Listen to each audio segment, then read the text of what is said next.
Hi guys, welcome to Music Business Today. I'm Hannah Renee. Hey guys, I'm Kane Harrison. Today we're going to talk about the wonderful world of music production, so stick around, we'll be back after this.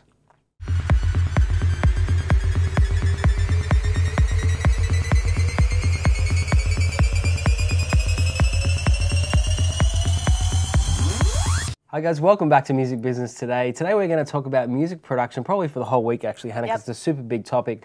The main kind of underlying thing is going to be the way that independent artists can actually do it themselves now, and how the internet has changed it so much. Yeah. So Hannah, what have we got first? Well, just going off of that, how the internet's changed it. It used to be, back in the day, if you wanted to get your music produced and get it out to a mass amount of people, you had to go to a bigwig. You had to go to someone that already had those established connections within the industry, and the pair with equipment. a producer, pair with the equipment, the studio space, you know, tons and tons of money to do that. And now you can have a friend that produces music, you know, on the side that has a great ear and a great talent, get them to produce a song for you, pop it up on YouTube, and have 1 million views. Well, I totally think that you're right. I mean, when you look back, and we'll get into this later on, when we used to go back to the analog world, we shifted to the digital world, which then gave us so many advantages, and some would think some disadvantages for other musicians.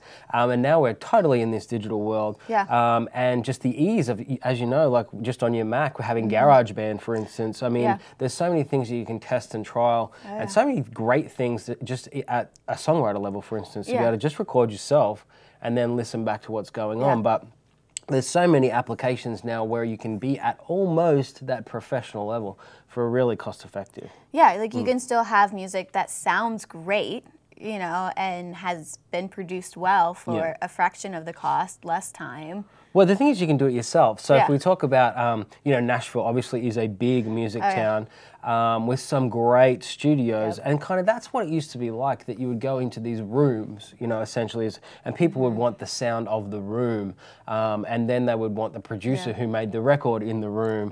And a lot of times really magic things happen that have nothing to do with the room, have nothing to do with the producer.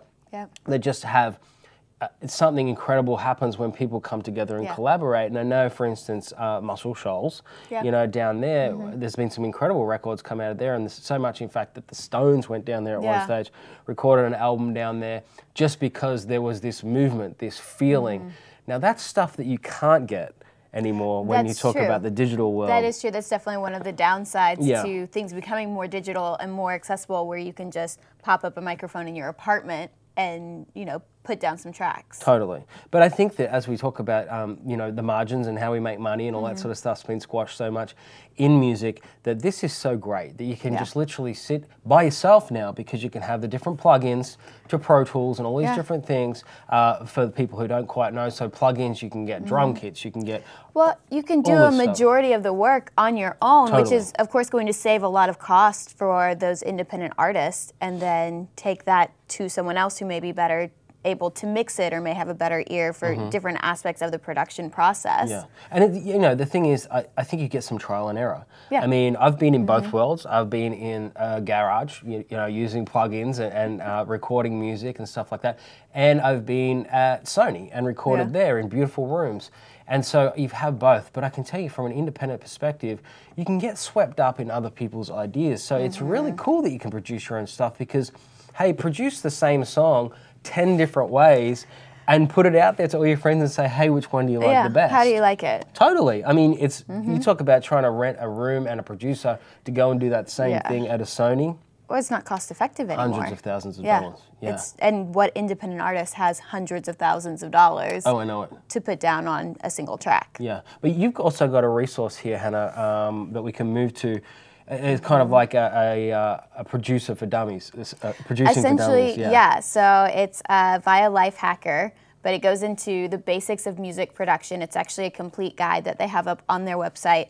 And then in addition to, you know, the different tools and what they say, you know, like lesson 1, setting up your home studio, getting the right equipment that's going to work best for you, which doesn't have to be top of the line, like we talked about a while back, that guy that was doing the course for mixing heavy music. Totally. And I think, like, if we can go through some of these, setting up your facility at home, you know, you've got your own amp, you've got your own sound, you know what you like. Most people like the way they sound live, because that's what we do as independent musicians. We play live most of the time.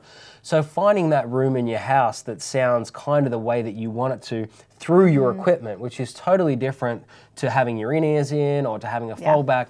Bringing it through, it kind of gets compressed, all these different things, and still finding that sound. So does that mean you're recording in your bathroom? Does that mean you're recording with your amp in the closet with a blanket over it? I mean, this is a fun part of kind of trying to do that. You can kind of find what works best for you and what kind of gives your music that vibe, that feeling that you want it to evoke. Totally. The other cool thing, I mean, they move on to the recording of the audio and things like that. The computers are so powerful now. There used to be really big problems, Hannah, with what they call latency, which means, you know, I might hit a drum here and it would take a couple of seconds to get through, be recorded. And so when you were recording multiple instruments, everyone kind of wasn't hearing the same thing at the same time. So everything was just slightly off. And not so much to the point where, you know, you would go, that's half a beat behind. It's just enough, and it's incredible, our ear and what we feel, to go, that doesn't sound quite right, something's wrong. But you buy a MacBook Pro now, and I mean, you have all the instruments right there within the program. Totally that you amazing can use. What you can do now. And then lesson 3 here is virtual instruments, which is fantastic. I mean, you know, having those recorded, you definitely don't have to worry about someone being out of tune. I mean, the glory days. You've got it all right there. The glory days, Hannah, I mean, it sounds so electronic, and I mean, it sparked that whole electronic movement, right? Where, you know, the keys didn't sound quite like keys and all those different things. And now we're at a place where they've sampled real instruments with real players to create those sounds that used to be super expensive to buy as plugins, and now they're really affordable. And actually, some of them actually even come in the packages now with like GarageBand and stuff like that. So really cool. And then from that, they continue to talk about mixing, and there's so many great resources, even just on learning how to mix the type of music you're wanting, anywhere from lynda.com, where you can watch hundreds and hundreds of videos by music pros or whatever industry you're looking into and learn, as well as they recommend a book, Mixing Secrets for the Small Studio. There's tons of programs out there, online programs for different genres of music that you're wanting to mix. I mean, everything. Mixing is really an integral part of this whole process. So for those people out there who kind of don't know how this whole works, so you'll get these masters back, which are sometimes kind of really loud and kind of really obnoxious and kind of really raw. And then what they do is they bring all of that stuff together and they mix it prior to the masters, sorry, and then they'll mix it all up and they'll get this kind of conducive sound that, that really, it's so individual in taste, and it's difficult as an independent artist to kind of probably know what you want. But if you've listened to great records, you'll go, I kind of want it to sound like that. Well, I like this aspect of that. And I want it to have this kind of vibe to it. And before it's mastered, here's a really cool trick I think that I learnt and do often. You'll usually sit with someone if they're mixing your record, and they might invite you over, for instance, to have a listen to it. Well, they have an incredible system. People who mix usually have a really great way to be able to hear the whole record right around you. Which is really important. You know what I would do? I used to get it, and I would go and sit in my car or my truck, and I'd play it. Okay. And because to me, that's where people listen to music. That's true. And your headphones, right? So they're the two things that, because if you're listening, how often do you, Hannah, go home, pump your stereo up now in your house and run around and listen to it crazy? No. No. How often do you pump it up when you're in the car or when they're in your headphones at the gym? Oh, especially when I start falling asleep in the car. I'm like, okay, time to turn it up and start like jamming to the music. So think about where people are going to hear your music, and it's a really good way to be able to, and a really cheap, affordable way, because most cars have a really good stereo now. So you can sit in there with your friends, your buddies, your family, and say, hey, what do you think of this?